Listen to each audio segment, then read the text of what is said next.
Well, hey there, and thank you for joining me for this live stream of the Driven Woman Entrepreneur Podcast follow up session. This week's solo episode was called Are You Coachable? How to know if you're coachable. Now, I don't know about you, but a lot of people did not crush their goals in 2022. There's all kinds of reasons for that. We're not going to get into them here and now.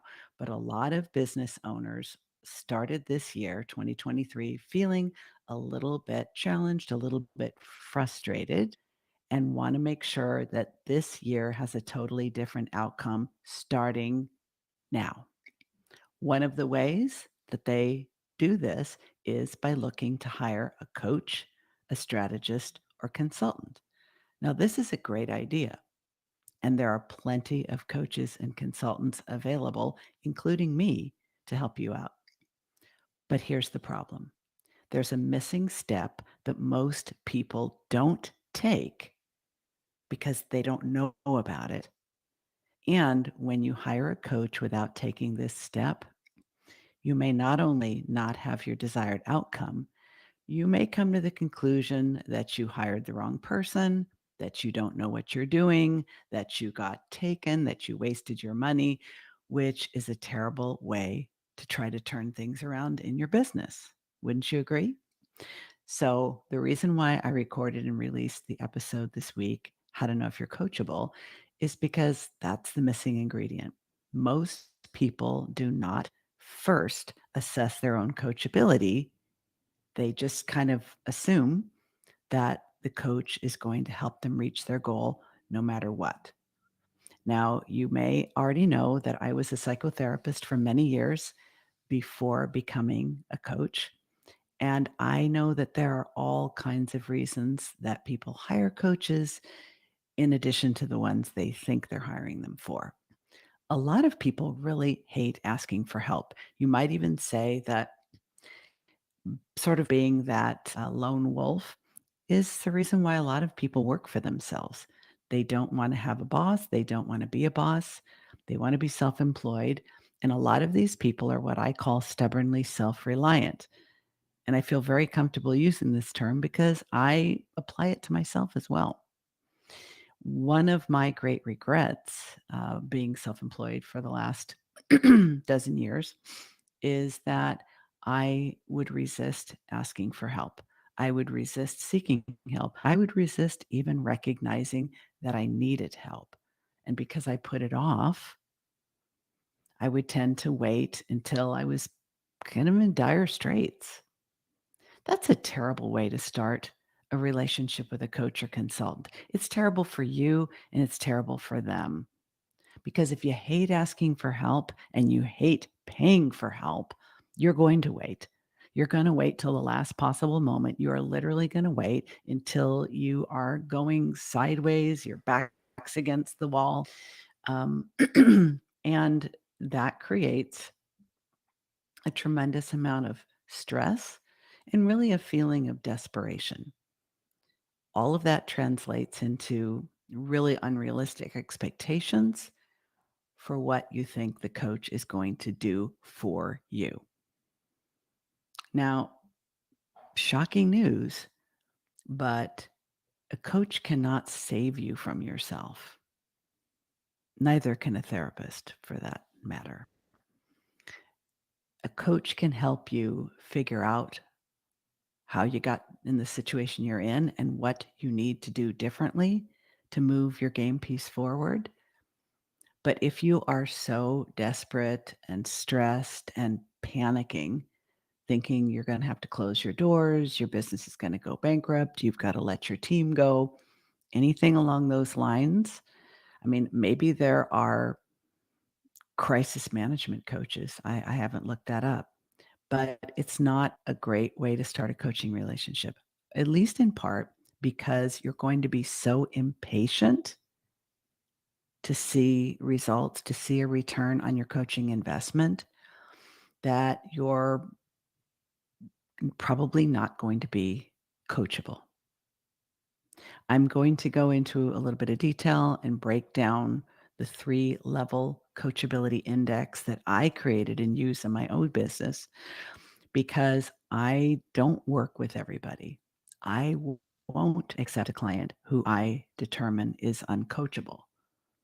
It's a setup for failure. It's a setup for failure for both of us. And I do not want to waste somebody's money or time if they're desperate. It's just not fair to anyone. So, knowing if you're coachable or not does require some self awareness. But like all skills, that can be developed.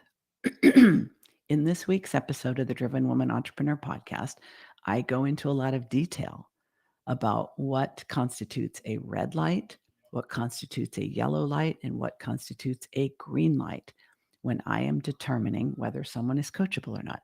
Let me have a sip of water.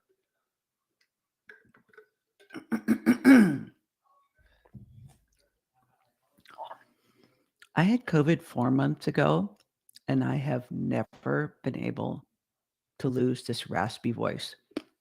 I've had ever since. Super annoying. And I have to clear my throat a lot, which is also very annoying. At any rate, this is live. I can't do anything about it.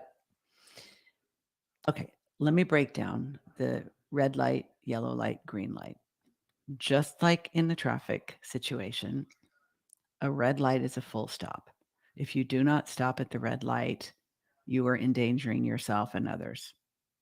And yeah, that's a little dramatic. I get it. I'm actually going to use a cough drop. It's a little bit dramatic to say that you are at risk of endangering yourself or others. But I'm going to tell you a couple of stories about some clients that I accepted that I shouldn't have. There were red flags. It should have been a red light. I should have stopped. I should have obeyed my own self awareness, my own instincts, my own insights, and my own experience, and just said, stop. The reason why I didn't goes beyond the scope of this live stream. If you're really interested, DM me on LinkedIn at Coach Diane Wingert. We'll have a private conversation about it. Why I chose not to stop for the red light or the red flag. But what constitutes a red light? If you are wondering, am I ready to be coached?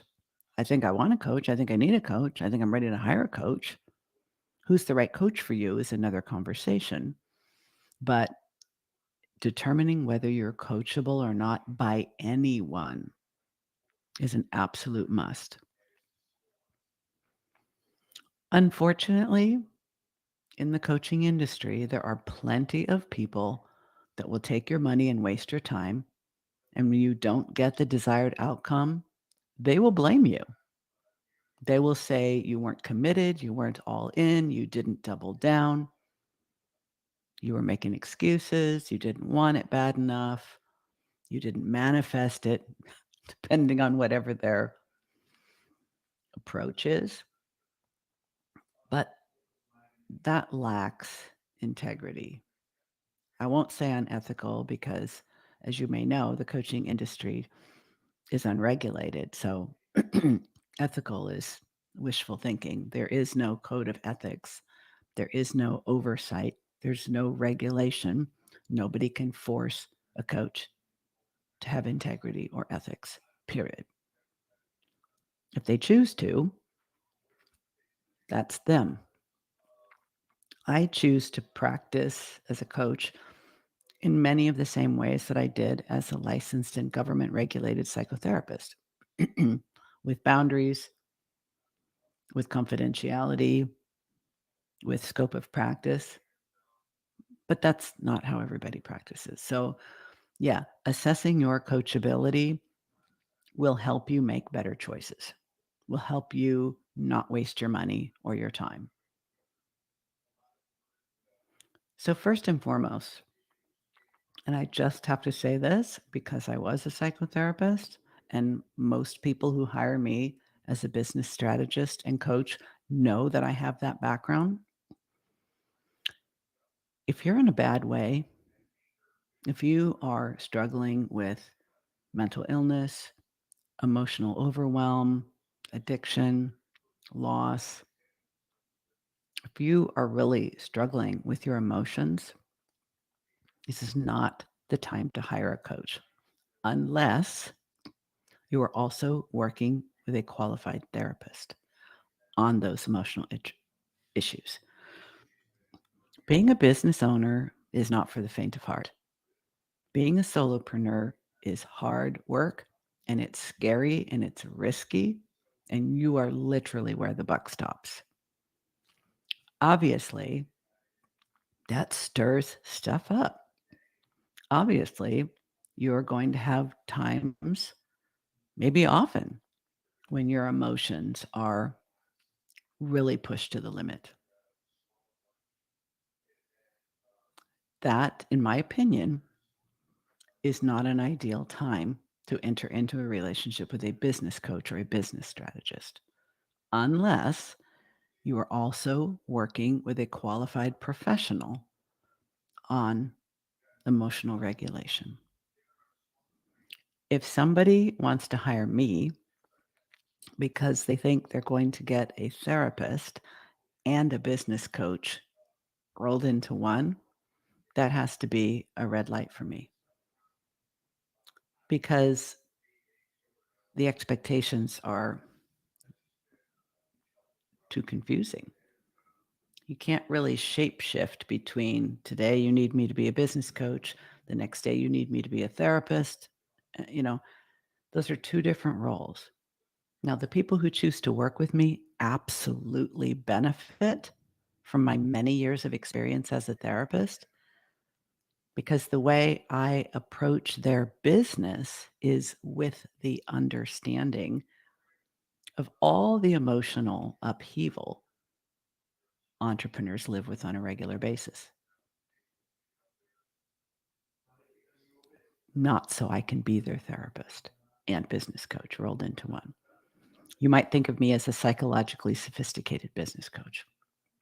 So, if you are in dire straits, if you are in the midst of an active addiction, if you're going through a divorce, if you are in a period of significant emotional upheaval, get the emotional needs met by a qualified mental health professional if you also want to work with a business coach. Other red light issues, people who have significant problems with trust and control. I mean, I let my clients know I work in a very holistic way. I need to literally get up in your biz shiz. I really do.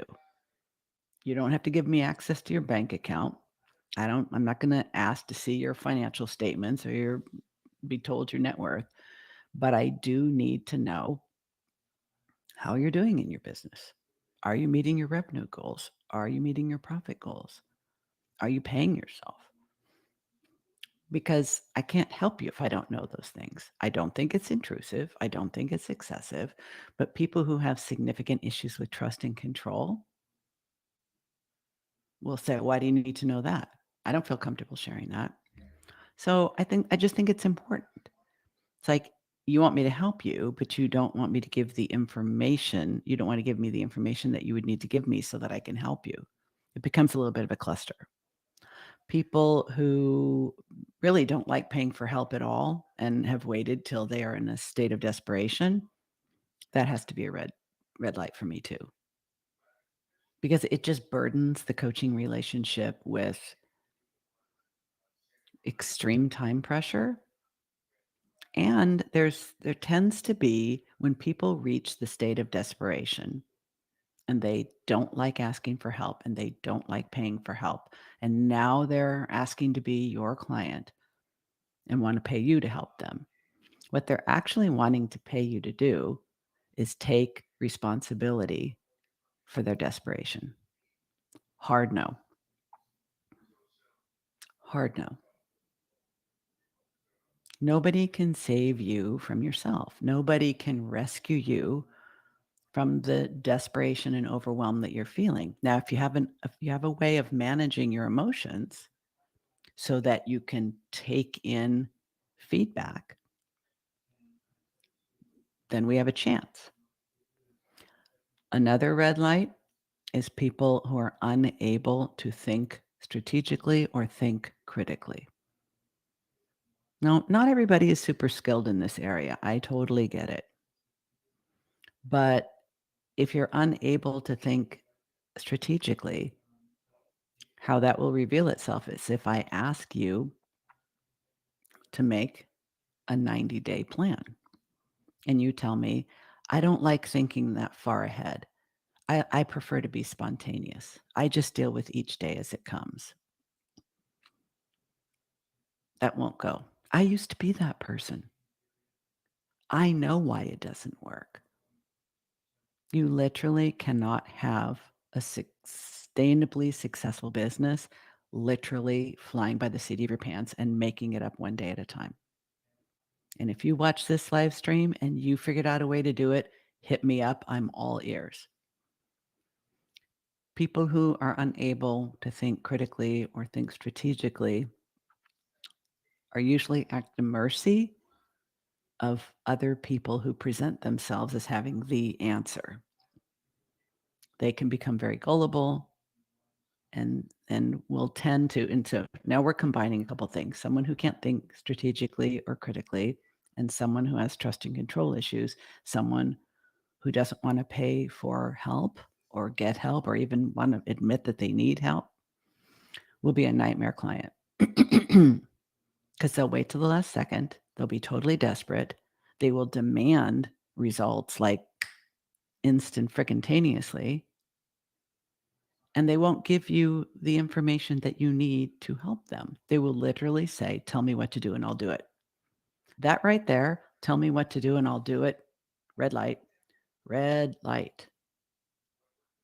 Because that person literally wants to hand over responsibility for the outcome entirely to the coach. Now, I love a challenge, truly. I always have. I don't really like easy situations. They don't give me anything to sink my teeth into. I do like a challenge. That's not the kind of challenge I like. I've had a couple clients like this. And because my hook in the past is, oh, I love a challenge. This sounds like a challenge. So I chomped. Don't do that anymore. Learn from experience. Yes, I love a challenge. That's not a healthy challenge. Let's talk about yellow light. Yellow light scenarios, yellow light. And when I say scenarios, it's very intentional. I'm never going to say another person is a red light. That person's a red light, or that person's a yellow light. It's not the person.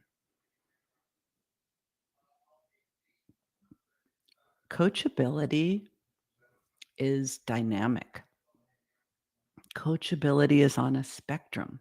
I have personally varied from highly coachable to utterly uncoachable under different conditions, in different scenarios, and at different points in time. I have literally paid coaches who told me, you are impossible to coach right now. And because this was before I understood coachability, before I created this coachability index and began using it, I was totally offended. I was insulted. I was pissed. Now I get it. And sometimes I have to be the one to say, I do not find you to be coachable by me at this time. Doesn't mean somebody else might not take a crack at it. But I've lived too many years and I've worked with too many business owners to, with eyes wide open, set myself up and set another person up for failure. Not doing it. Yellow light scenarios, yellow light situations, yellow light behavior. Because your behavior changes over time, your perspective changes over time, and yes, your coachability changes over time in both directions. I was being coached by someone as I was going through a master coach training that it was literally like She was attempting to coach me, and there was an audience of other coaches who were in training. It was a very sensitive topic. I felt extremely vulnerable and exposed. I did not feel safe. And within a few minutes, I said, "This is not helping." And I just shut the situation down. I was not coachable by that person under those conditions at that time. Might I have been coachable on the very same topic by a different person under different conditions, or even by the same person under different conditions? For example, the same coach without others observing? Possibly.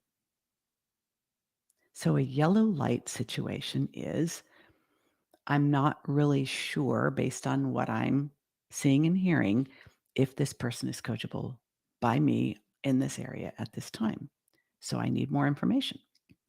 It's kind of a wait and see. It may go towards red light and say, now that I have more information,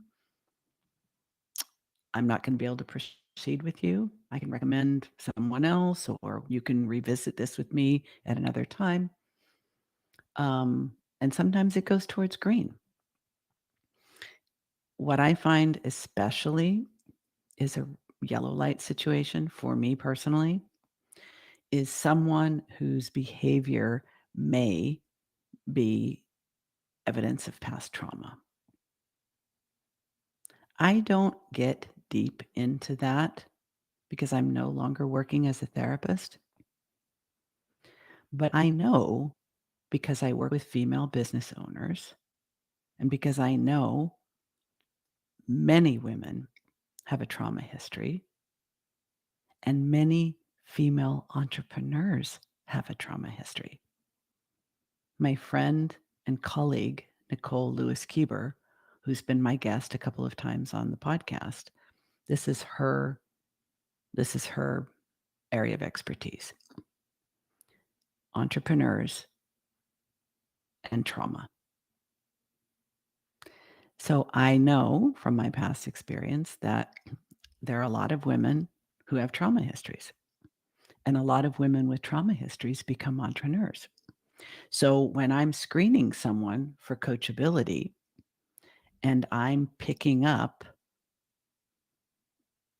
potential trauma related behavior, I'm going to lean in. I'm going to ask more questions. I'm going to observe because people who have a trauma history and have a lot of behavior and reactions that are evidence of that trauma may or may not be coachable at this time. And I've spoken about this on the podcast that it's very trendy right now to call yourself trauma aware, trauma informed, trauma certified, you know, because there's an acknowledgement in the coaching marketplace that a lot of people have trauma and are still dealing with trauma and may always be dealing with trauma. My personal opinion is trauma should be treated by a licensed therapist who has extensive training in dealing trauma. I do not believe it's a coach approach. Now, because I do have extensive experience working with traumatized people, and I also have my own history of trauma and lots of therapy to address it, that's yellow light for me. Just because, I don't want to say just, because it's not a small thing, I would not exclude someone as a potential coaching client because they have a trauma history. I would literally go out of business because most of us have trauma history. But how it's showing up, how it is affecting their choices and their behavior in their business, and how receptive they are or aren't to coaching interventions, I do need to know that. I do need to assess that. If it goes towards green as a result of getting more information, then we proceed. If it goes towards red, then we don't. Sometimes it's a trial and error situation. I'll express my concerns. I'll say, do you feel comfortable going ahead? Maybe we'll do less than a full coaching engagement and see how it goes. Or the client feels very confident. I'm the person for them. We are both aware that some of their behavior may be a trauma-related response. If it comes up during the course of our coaching engagement, it will be identified and addressed, and we proceed. Probably it will not be addressed by me. It will be addressed by that person with their therapist. And green light is when a person is a good fit for my scope of practice, for my perspective, for my area of expertise. They are probably a listener of the podcast.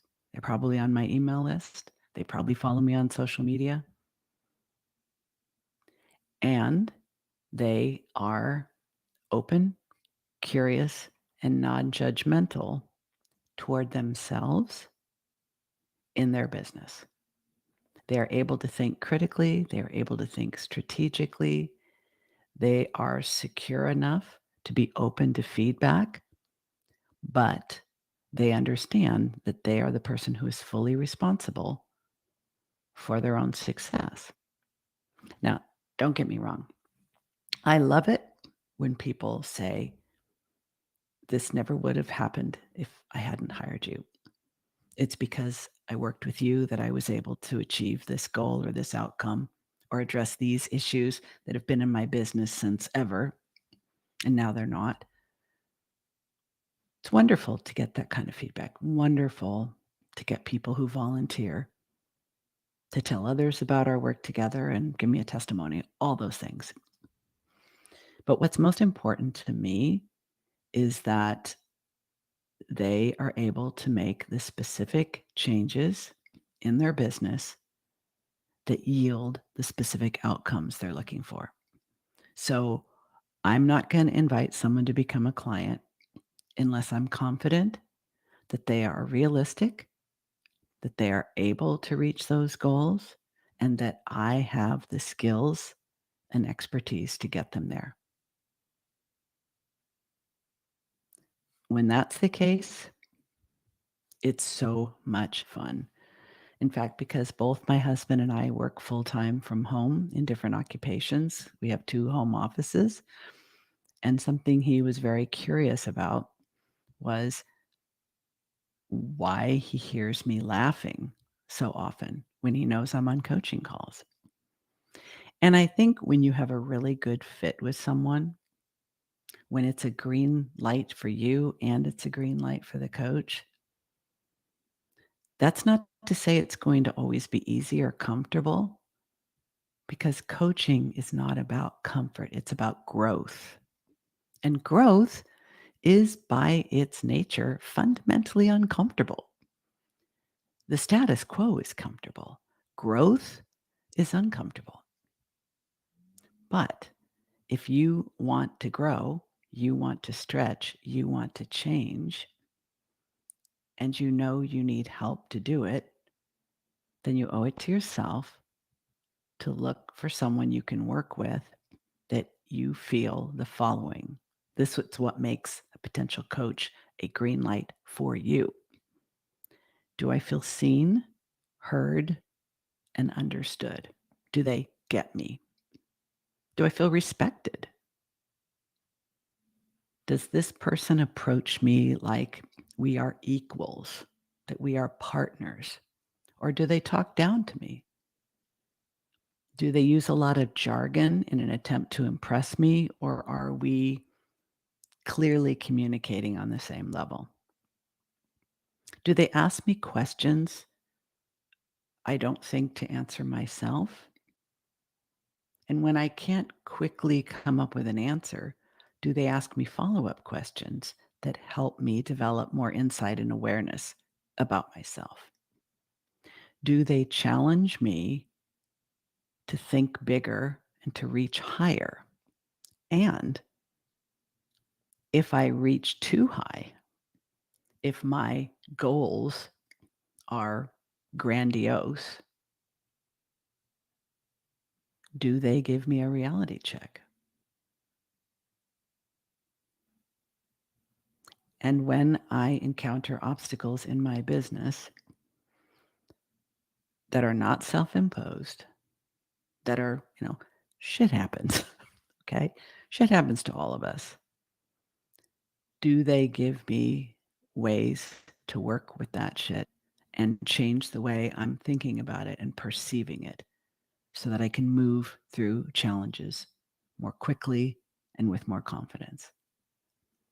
That's a good fit. Something that people ask me relatively often, is it a good fit when you feel a little intimidated by the coach? And because I have been told by many people over my lifetime, starting from when I was a teenager, that people find me intimidating, I would say it depends. Are you intimidated by the person because you admire them and you respect them and you want to look good to them? I don't think that's a problem. In fact, I think it's oftentimes true that people hire a coach that they want to be more like. I don't think that's unhealthy. If they intimidate you because they remind you of some authority figure in your life that was the cause of trauma, I don't think that's a good fit. So sometimes what we call intimidating is that we're really impressed with the person. We really admire them. We really respect them.